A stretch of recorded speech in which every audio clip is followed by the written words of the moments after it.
यार क्यों बार बार कॉल कर रही हो? बोला ना कि रास्ते में हूँ। यार दहिसर या विरार के बीच में हूँ। यार नताशा सीरियसली तू मेरी गर्लफ्रेंड कम डिटेक्टिव ज्यादा हो। अच्छा वो राधिका तो नहीं है ना तुम्हारे साथ? यार मैं अकेला जा रहा हूँ और मेरा ड्राइवर मेरे साथ प्रकाश। और राधिका क्यों होगी मेरे साथ है? यार सही में तू मेरे पे बहुत शक करती है। आई हेट यू यार।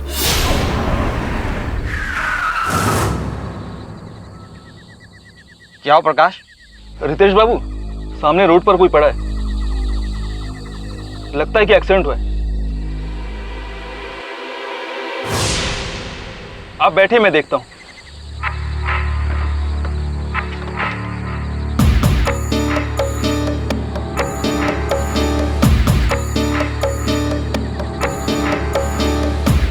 देखो कौन है?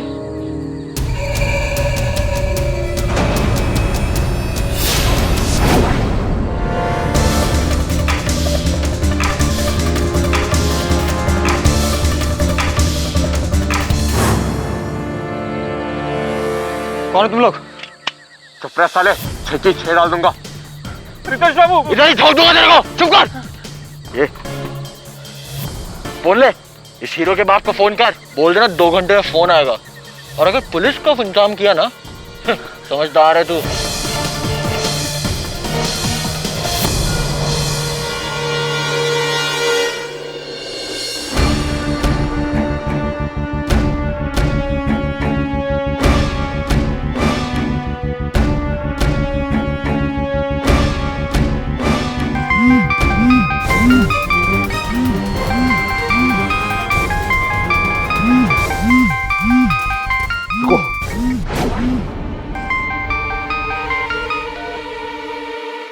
हेलो हेलो हेलो करना बंद कर। जो बोल रहा हूँ ना वो चुपचाप सुन ले।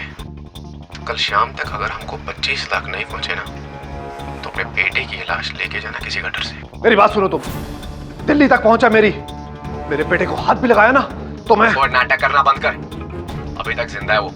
लिसन, मैं तुम्हें लास्ट वार्निंग दे रहा हूं। कब, कहाँ, कैसे, कल सुबह बता दूंगा। और हाँ, अगर पुलिस को कुछ भी पता चला ना, अपने बेटे का जिम्मेदार तू खुद होगा। फूटी कौड़ी नहीं दूंगा मैं तुम्हें। और अगर मेरे बेटे को कुछ हो गया ना तो मैं तुम्हें। हेलो, कैसे है मेरा बेटा? कहाँ है वो बताइए ना, कहाँ है मेरा बेटा?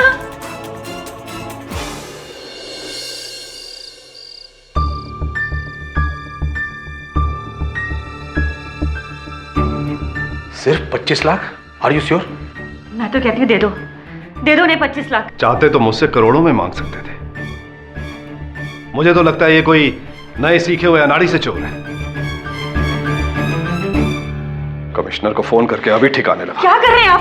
पुलिस को फोन मत कीजिए, उन्हें पता लग गया ना तो रितेश को मार डालेंगे। हाँ सर, हाँ मैम बिल्कुल सही कह रही हैं, पुलिस को फोन मत करिए। Just shut up. मैंने जिंदगी में आज तक किसी के आगे घुटने नहीं टेके। 2 टके के आदमियों की इतनी हिम्मत। मुंजाल, मेरी बात सुनो। पुलिस को बिना बताए रितेश और किडनैपर तक पहुंचने का एक तरीका है। क्या? तुमने प्रोफेसर कैलाश ब्रह्मभट्ट का तो नाम सुना है ना? He is a psychic detective, आत्मिक जासूस। उसने अपनी वैज्ञानिक शक्तियों से काफी गुमनाम लोगों को ढूंढ निकाला है। घर में रितेश का पुराना सामान तो होगा ही, जैसे कि जीन्स, जैकेट या शूज। वो लेकर हमें उनसे मिलना होगा।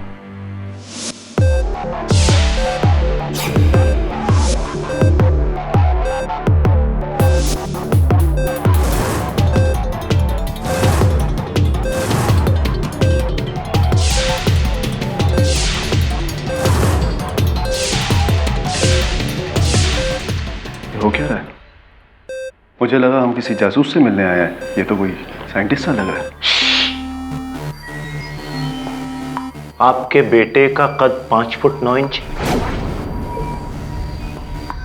और वजन तकरीबन 70 किलो। हाँ। उंगलियों में अंगूठी पहनता है?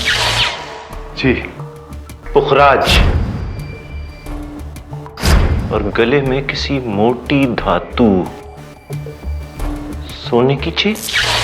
जी हाँ, पर आपको ये सब कैसे पता? विज्ञान, साइंस मिस्टर मुंजाल। जिस तरह से हर इंसान की उंगलियों के अलग अलग निशान होते हैं, इसी तरह हर इंसान की अपनी एक अलग दिव्य शक्ति होती है, एक अलग सी ऊर्जा, एनर्जी, ऑरा। मतलब आपके लिए ये क्या है, एक जैकेट? जी। मेरे लिए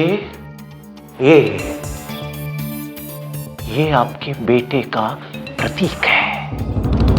इसमें उसकी खुशबू के अलावा उसकी ऊर्जा भी है, और इंसान अपनी ऊर्जा को अपने साथ लेकर चलता है हमेशा। मेरी सालों की मेहनत से बनाई ये ऊर्जा की मशीन उस ऊर्जा को रीड करती है और फिर उसे दुनिया भर में ढूंढती है। आपका क्या मतलब है कि आप इस जैकेट से मेरे बेटे को ढूंढेंगे? ये मशीन है कि पुलिस का कुत्ता? आप जो भी समझे, मगर आपका बेटा इस वक्त विरार के आसपास कहीं पर है। उसकी ऊर्जा की शक्ति मुझे उसकी तरफ खींचे लिए जा रही है।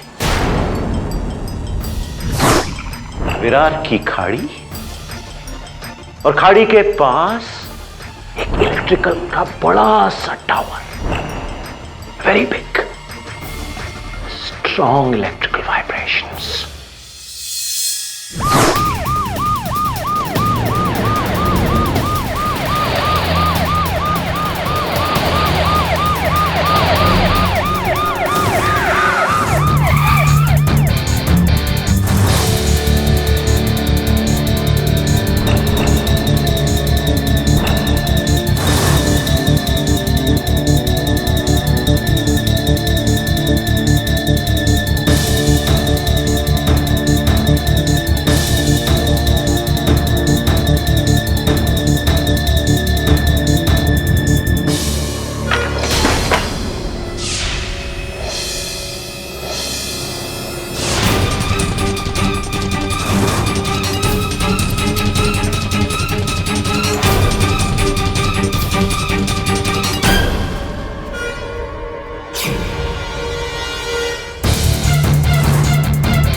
रुको!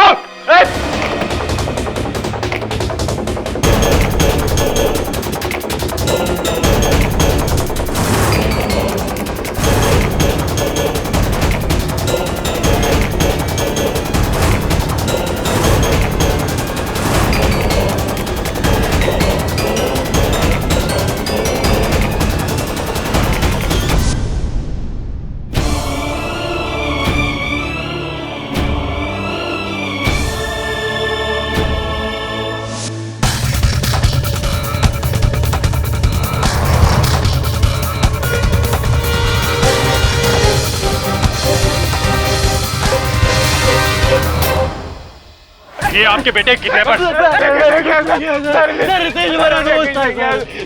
खड़े हो जाओ। चल। चुप। आप जानते ही नहीं? जी हाँ, ये मेरे बेटे के दोस्त हैं।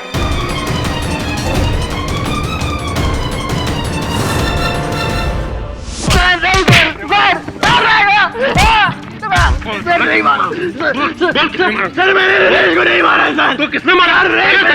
फिर झूठ बोलता है। नहीं सर, किसने मारा बोल। रितेश तो हमारा दोस्त था सर। आशु सर, आशु ने मारा होगा सर। सर मैं तो गया था सर वापस। साले का झूठ निकला, देख लेना।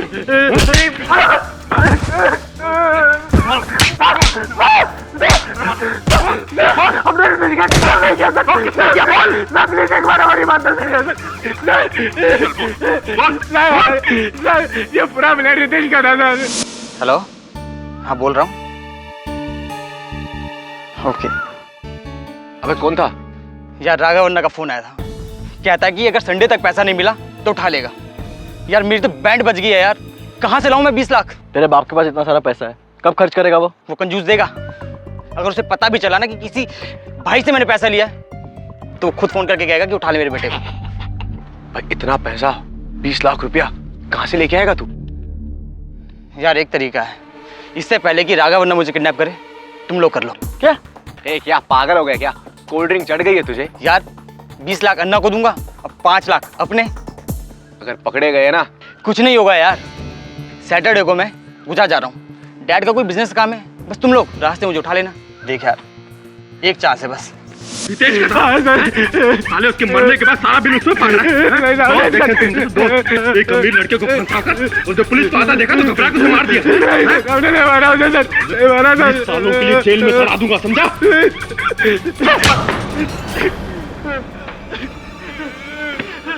तूने मारा है रितेश को, तूने, मैं तो बता भी नहीं, बोल दे तूने मारा है।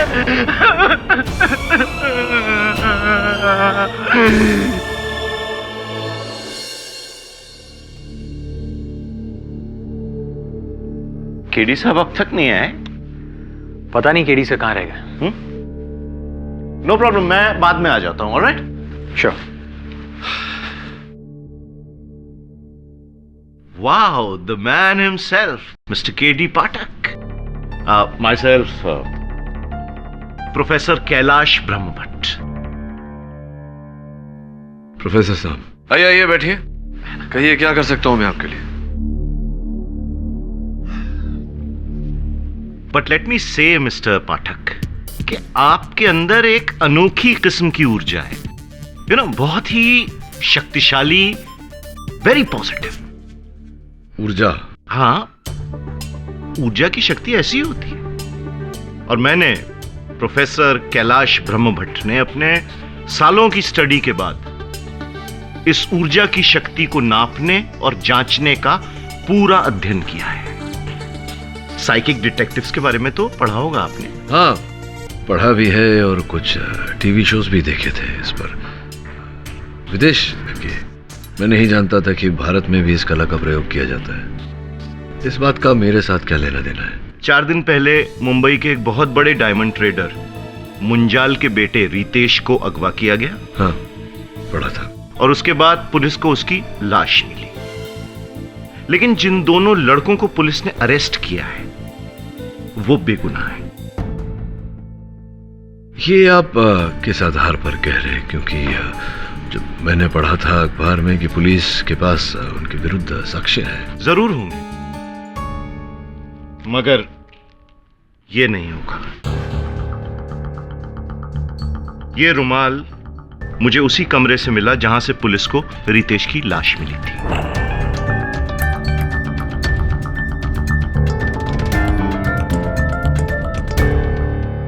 और ये ना तो रितेश का है और ना ही उन दोनों लड़कों का जिनको गिरफ्तार किया गया है। ये बात आप कैसे जानते हैं? क्योंकि इसके अंदर की जो ऊर्जा है वो उन तीनों की नहीं है, बल्कि किसी चौथे इंसान की है। एक ऐसे इंसान की जिसने रितेश मुंजाल को मारा है। क्योंकि इसमें एक बड़े नेगेटिव किस्म की ऊर्जा है, जो नॉर्मली खूनियों की होती है। कुल मिला के आप ये कह रहे हैं कि वो जो 2 लड़के पकड़े गए हैं हत्या के आरोप में वो निर्दोष हैं। आप चाहते हैं कि मैं उनके पक्ष में ये केस लड़ूं और इस कार्य में सहायता करने के लिए आप मुझे ये रुमाल दे रहे हैं।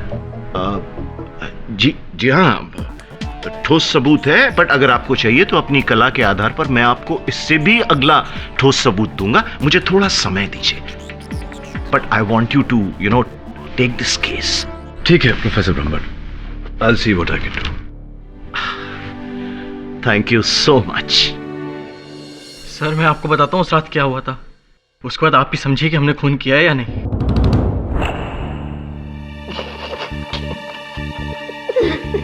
तुझे क्या लगा था तू इन पत्तों में जीतेगा साले? ये देख, ओए ये देख। तू मेरे साथ ऐसा क्यों करता है यार? पत्ते देना मुझे। पर एक बात बोलूं मैं तुझे, हाँ, ये नसीब बहुत खराब है यार। अबे नसीब अच्छी होती तो खुद को किडनैप करवाता क्या? बस एक दिन और भाई, बस एक दिन और। यार एक बात मुझे समझ में नहीं आ रही, तेरा बाप इतना बड़ा कंजूस है, मुझे नहीं लगता वो पैसे देगा। और गलती से उसने पुलिस को फोन कर दिया ना, हम दोनों की वाट लग जाएगी बस। भाई फंसना नहीं है हमको। हाँ देख डर मत, बाप नहीं तो माई सही, माँ तो जल्दी पिघलेगी। ले उसका नंबर ले। अबे इसके फोन से फोन मिलाएगा? बाहर पीसीओ है, वहां पे जाके फोन कर। माइंड है mind, point to be noted. सही बोल रहा है भाई। और मैं एक और चीज सोच रहा हूँ, हम दोनों को घर चले जाना चाहिए, वरना पता चला हम लोग भी गायब हो गए, सबको शक हो जाएगा।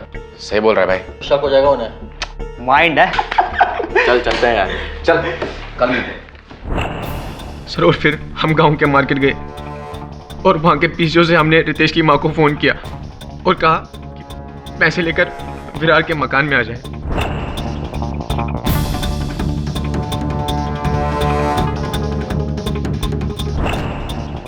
सर हम अपने अपने घर चले गए। 2 घंटे के बाद जब हम खाना लेके वापस विरार के मकान में आए,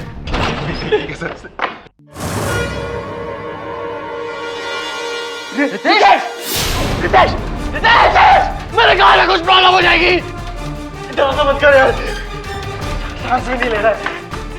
रितेश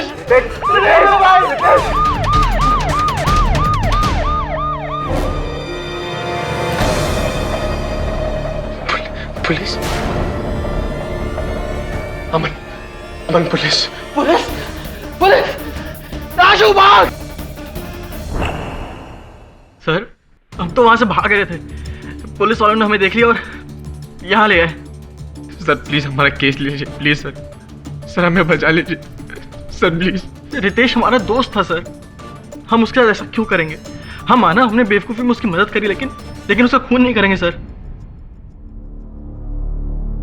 रितेश की हत्या लोहे के सलाख से हुई है। I'll see what I can do. यही है वो लोहे की सलाख जिस पर यहाँ बीच में उन दोनों लड़कों की उंगलियों के निशान हैं।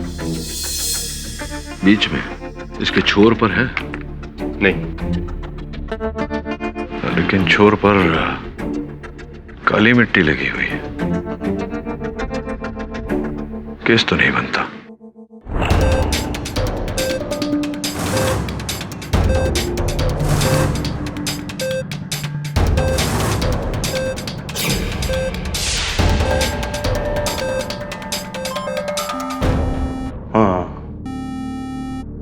मेरा अंदाजा सही था, वो कातिल हिंदुस्तान छोड़कर नहीं गया है अभी,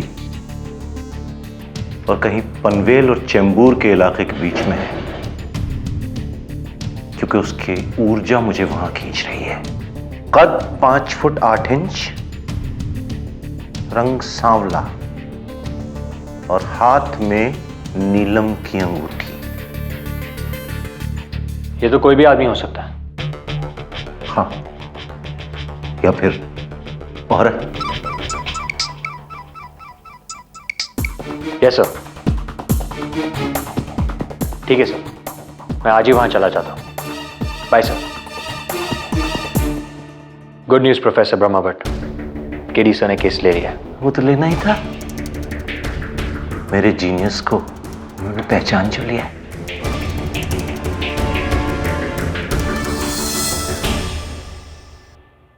यार गणेश, कोई दूसरी जगह ड्राइवर की नौकरी हो तो बताना, मैं ये वाली छोड़ना चाहता हूँ। क्यों, क्या हो गया? यार तू ढूंढना मेरे लिए।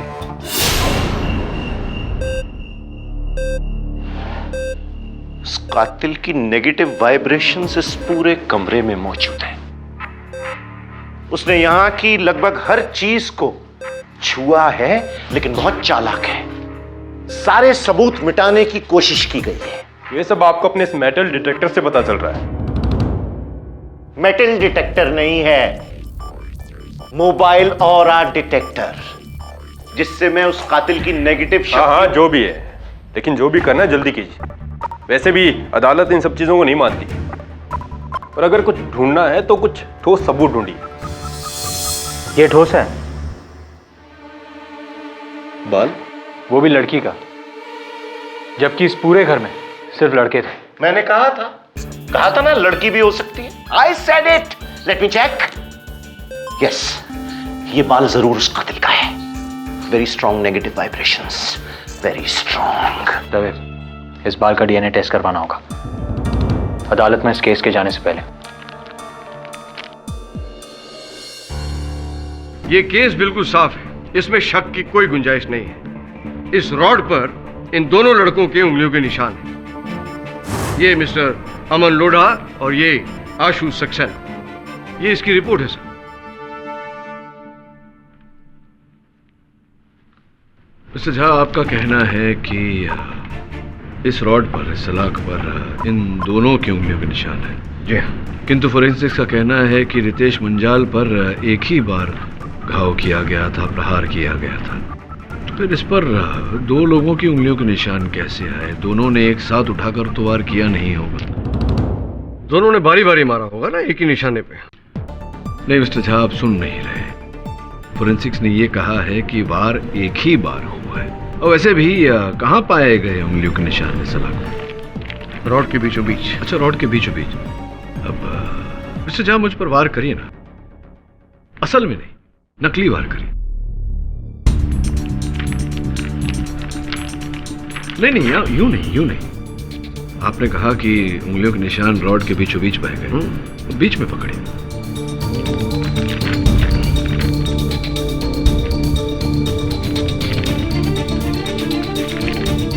क्या वार नहीं कर पा रहे हैं? नहीं, वो फोर्स नहीं मिल रहा है ना। फोर्स नहीं मिल रहा। हाँ, यही तो मैं भी कह रहा हूं मिस्टर झा कि इन दोनों की उंगलियों के निशान इस रॉड पर बीचों बीच है, जिसका अर्थ ये होता है कि इन्होंने ये रॉड रितेश को मारने के लिए नहीं उठाया था।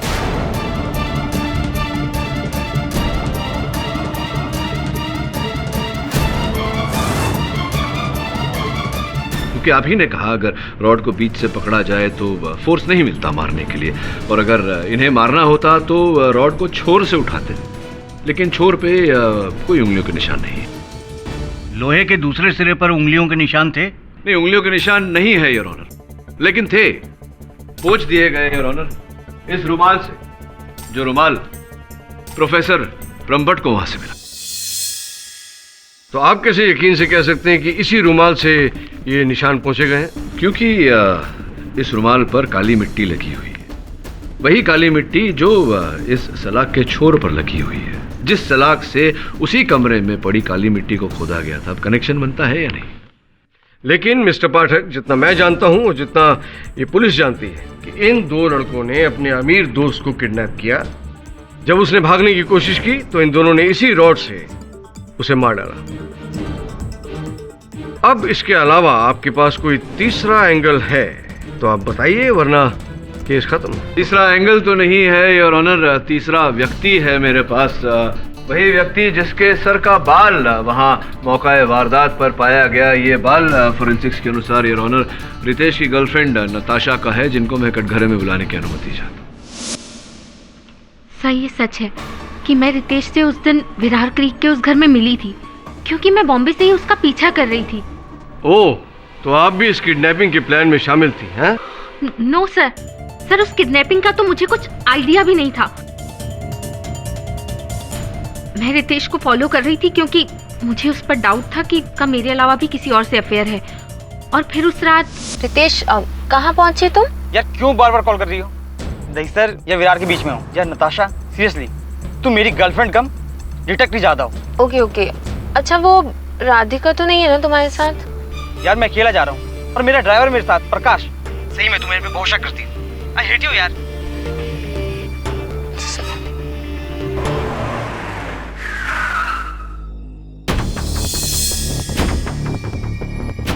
रितेश को किडनैप होते देखकर मैं बहुत घबरा गई, और फिर जब उन दोनों ने अपने मास्क हटाए तो आई वाज शॉक्ड। वो लोग रितेश के दोस्त ही थे, अमन और आशु। और फिर रितेश ने प्रकाश के कान में कुछ कहा। उसने गाड़ी से अपना सामान निकाला और उन दोनों के साथ अंदर चला गया। और फिर मैं भी उनके पीछे पीछे चली गई टू नो कि आखिर हो क्या रहा है। और फिर 5 मिनट बाद प्रकाश वहां से चला गया। उसके बाद मैं काफी देर तक अमन और आशु के जाने का वेट करती रही। कुछ देर बाद जब वो लोग चले गए और रितेश उस घर में अकेला था तो मैं उससे बात करने के लिए गई। ये कौन आ गया?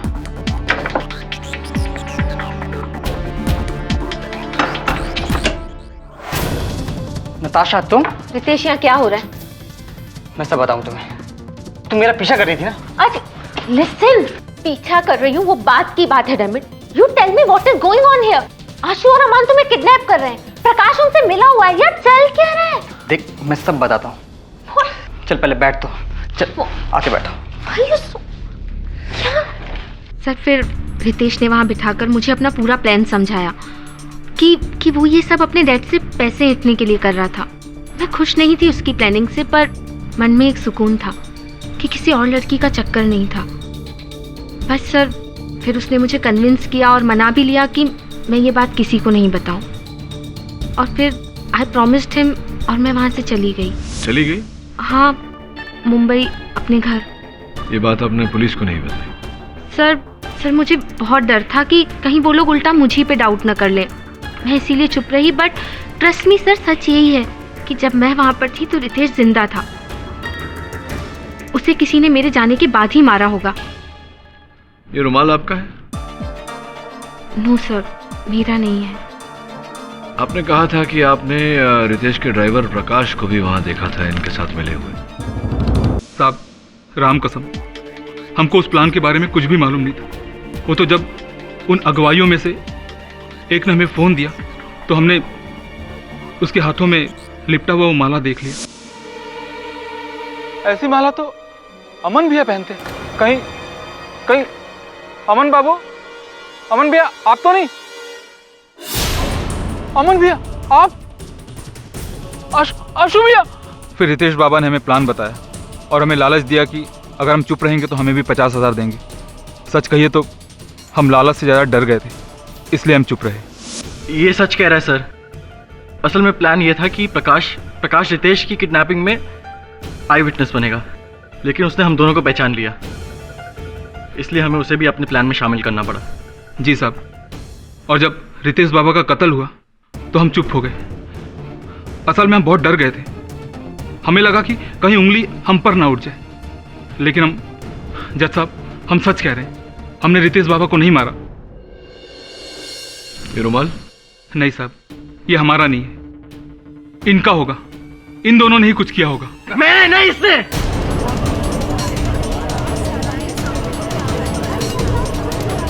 ऑर्डर। सर मैं तो फोन करने के बाद सीधे घर गया था। मुझे क्या पता ये कहाँ गया था? ओए चुप कर। इसके बाद मैं भी घर गया था। मुझे क्या पता तू कहाँ गया था? तू मुझे बता रहा है और तू मुझे? देख मैं तेरे को बता रहा हूँ। एक मिनट। अमन, पीसीओ से तुमने किसे फोन किया था? सर मैंने रितेश की माँ को फोन किया था। हेलो। देखिए आप समझदार हैं, अपने पति की तरह बेवकूफ़ी मत करिए। 25 लाख रुपए मांगे, पहुंचा दीजिए, वरना आपका बेटा रितेश। नहीं प्लीज मेरे बेटे के साथ कुछ मत करिएगा। मैं अभी इसी वक्त आपको पैसा पहुंचा दूंगी। आप बस बता दीजिए कि कहाँ पहुंचाना है।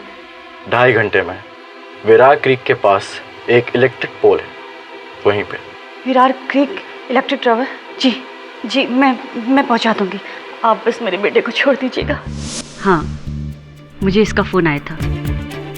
फिर मैंने हमारे जो मैनेजर हैं दर्पण, उन्हें बुलाया।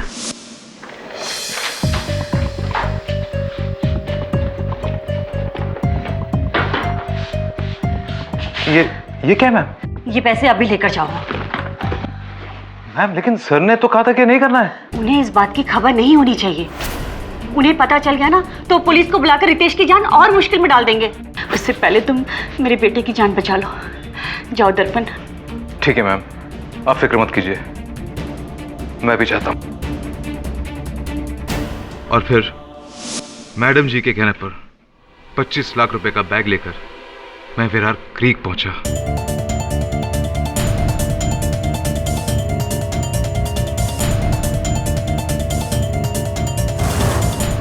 वहां इलेक्ट्रिक टावर के पास पहुंचा ही था कि मैंने वहां पुलिस की जीप देखी। वहां एक स्ट्रेचर पड़ा हुआ था जिसपे हमारे बाबा की लाश रखी हुई थी। मेरा तो दिल जैसे बैठ ही गया था। हेलो मैम, मैं यहाँ पहुँच गया हूँ, लेकिन यहाँ तो पहले से पुलिस है मैम। हमारे रितेश बाबा। जी मैम, मैं वापस आ रहा हूं। Okay ma'am. उसके बाद मैं घर लौटा और पैसों का बैग मैंने मैडम जी को दे दिया। लेकिन अफसोस मैं विरार सही वक्त पर पहुंच नहीं पाया और अपने रितेश बाबा को मैं नहीं बचा पाया। और वहां ना आपने अमन को देखा, ना आशु को, ना नताशा को, ना प्रकाश को, किसी को नहीं देखा। जी नहीं सर। ये रुमाल? नहीं सर, ये मेरा नहीं है। मिस्टर पाठक, इस हत्या से आपने कई और नाम जोड़ दिए हैं, लेकिन इनमें से कोई भी इस लायक नहीं है जिसे कि खूनी करार दिया जाए, सिवाय इन 2 लड़कों के। Your honour, with your permission, मैं कुछ कहना चाहता हूं। परमिशन ग्रांटेड, आइए। योर ऑनर, शायद आप लोगों को पता नहीं होगा कि केडी पाठक साहब ने यह केस मेरे ही कहने पर लिया है, क्योंकि इन्हें मेरी ऑरा मशीन पर 100% यकीन है और इनके कहने पर मैं अपनी आत्मिक विद्या से इस अदालत की मदद करना चाहता हूं। प्रोफेसर साहब, ये आप क्या कहा आपने? आत्मिक विद्या? नहीं योर ऑनर, ये बात अब तक प्रमाणित नहीं हुई। ऑफ कोर्स, प्रूवन फैक्ट है। कितने लोगों को ढूंढा है मैंने अपनी इस ऑरा मशीन के जरिए, और अगर आप इजाजत दें तो मैं अभी इसी कोर्ट में अपनी इस ऑरा मशीन के जरिए कातिल का पता लगा कर रहूंगा।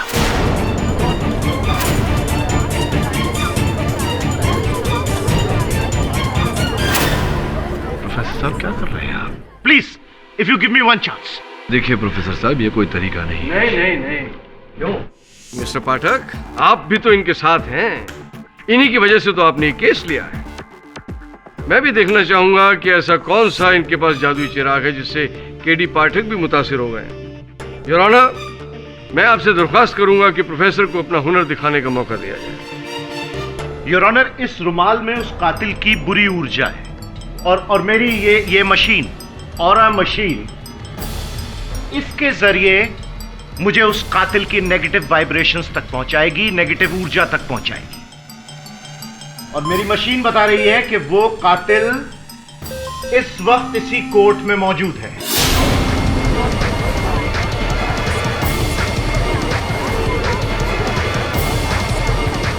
Order, silence in the court please.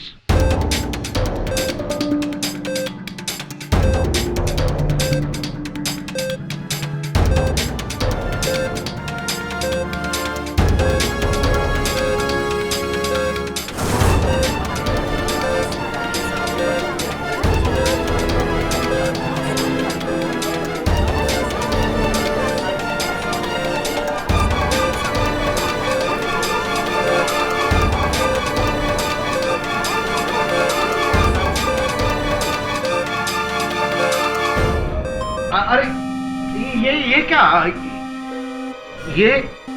ये मशीन तो मुझे इन दोनों लड़कों की तरफ खींच रही है। योर ऑनर, इनकी बुरी ऊर्जा की तरफ। Yes your honour, yes. ये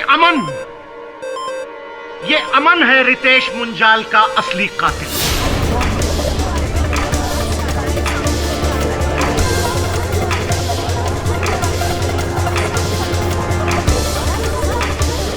ऑर्डर।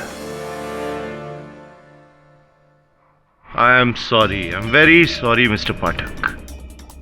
आप गलत थे। पुलिस सही थी शुरू से और मेरी ये मशीन भी एज यूजुअल।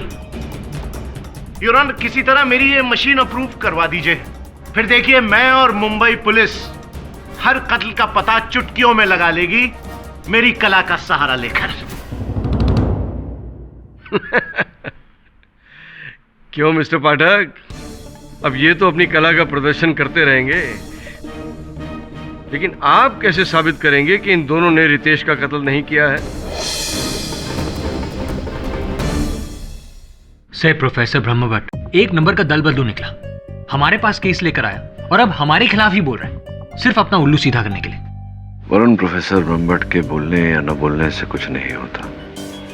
इस केस का निर्णय साक्ष्य के आधार पर होगा, उनकी वो ऊर्जा यंत्र के आधार पर नहीं। अजीब केस है सर। 3 लड़के मिलकर एक झूठी किडनैपिंग का प्लान बनाते, एक की मौत हो जाती है और इल्जाम बाकी 2 पर, और शक गर्लफ्रेंड, मैनेजर, पार्टनर और ड्राइवर पे। कौन हो सकता है सर? आपको क्या लगता है? नताशा, दर्पण, प्रकाश या फिर मिस्टर सेन या फिर कोई और?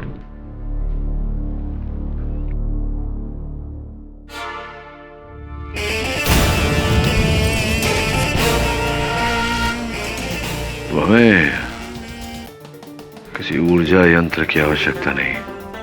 सर मैं समझा नहीं। पानी के इस निशान से मुझे निशानी मिल गई है। तू जा मिसेस मुंजाल के पास, ये हमारा अंतिम अवसर होगा।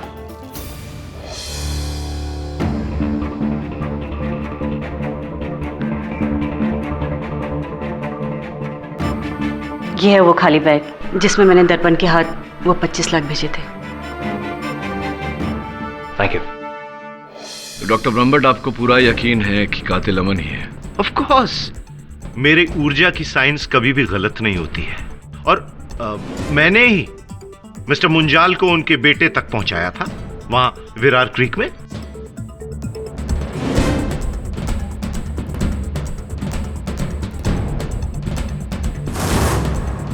देखिए प्रोफेसर, हालांकि आपका इस केस से कोई लेना देना तो है नहीं, फिर भी आप मेरे काम में टांग अड़ा रहे हैं, इसलिए बता रहा हूं।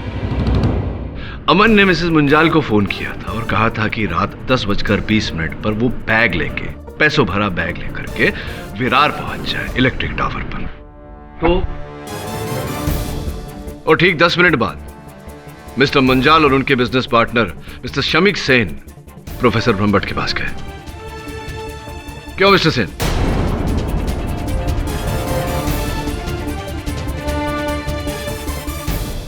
ये आप कैसे कह सकते हैं? क्योंकि आपने मिस्टर मुंजाल को फोन करने से पहले प्रोफेसर ब्रह्मभट्ट को फोन किया था।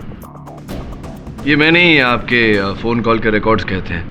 मैंने अनु भाभी के मुंह से विरार क्रीक टावर का नाम सुन लिया था, और मैं सिर्फ प्रोफेसर की मदद करना चाहता था। क्यों? क्योंकि प्रोफेसर ब्रह्मभट्ट मेरा बचपन का दोस्त है, और मैं उसकी बिजनेस में हेल्प करना चाहता था एज ए फ्रेंड, इसके अलावा और कुछ नहीं। मतलब प्रोफेसर ब्रह्मभट्ट की आत्मिक कला, दिव्य शक्ति, वो यंत्र, ये सब नकली है।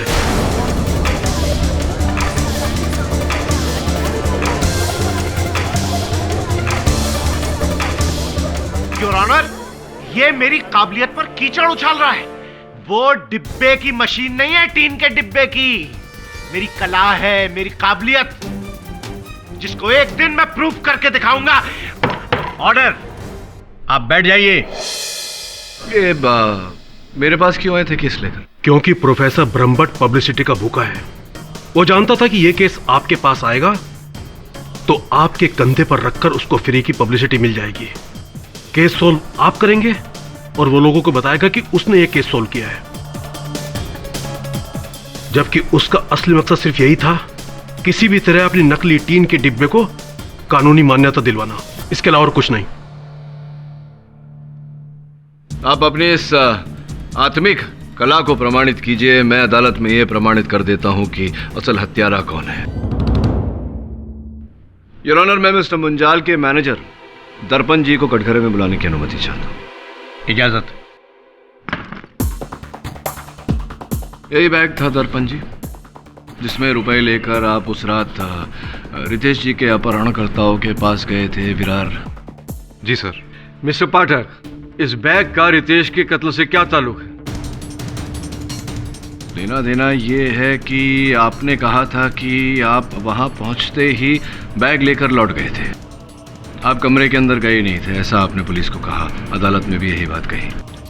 जी, मैं वहीं से लौटा। आपको पता है कि वहां जिस कक्ष में रितेश जी को बंद करके रखा गया था, जहां उन्हें मारा गया, वहां अंदर काम चल रहा था, जिसके कारण काली मिट्टी वहां पड़ी हुई थी। वही काली मिट्टी जो इस सलिए के छोर पे लगी थी, और वही काली मिट्टी यहाँ देखिए इस बैग के नीचे लगी है।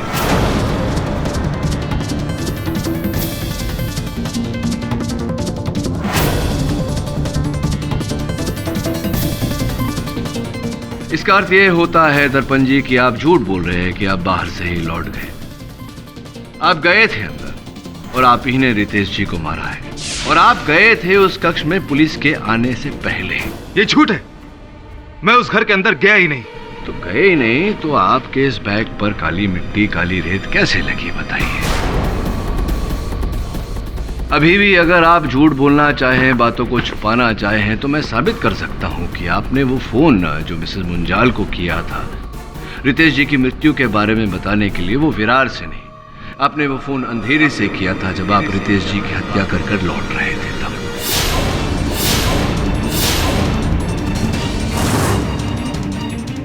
अभी भी झूठ बोलना चाहेंगे या सत्य बताएंगे? हाँ, मैंने बाबा को मारा है।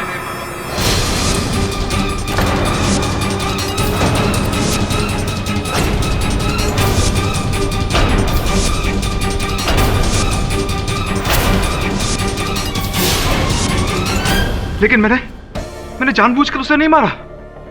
वो तो सिर्फ एक हादसा था।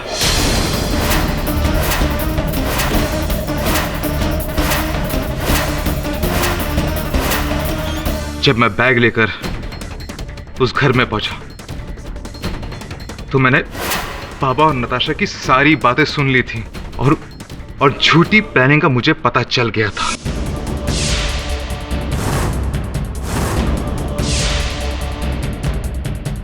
मैंने अंदर जाने के बाद बाबा को बहुत डांटा कि जो वो कर रहा था ठीक नहीं कर रहा था। अपने माँ बाप को धोखा दे रहा था। लेकिन उसने मुझे रिश्वत देने की कोशिश की। मैंने मना कर दिया।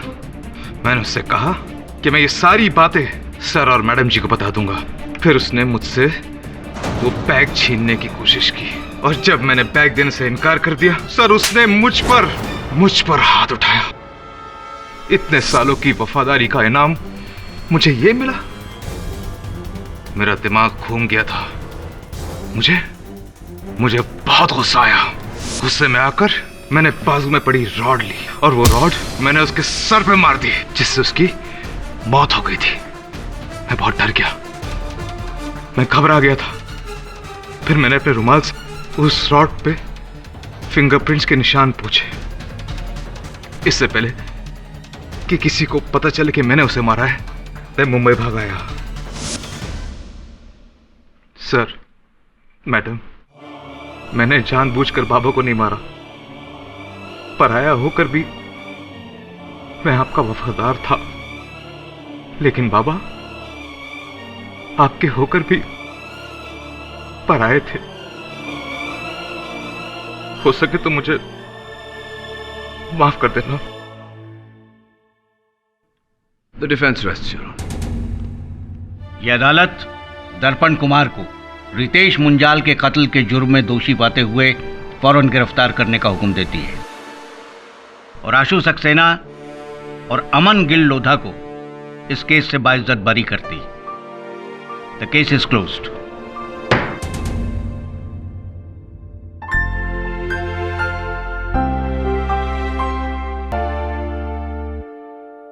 कॉन्ग्रेचुलेशंस मिस्टर पाठक।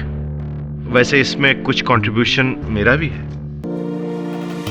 वो रुमाल मैंने ही ढूंढा था। Of course. आज भले ही आपने मेरी इस कला को ढोंग समझा हो, एक दिन मेरी ये ऑरा मशीन हर क्राइम का जवाब होगी। ठीक है, तब तक इस कार्य के लिए अदालत है ना।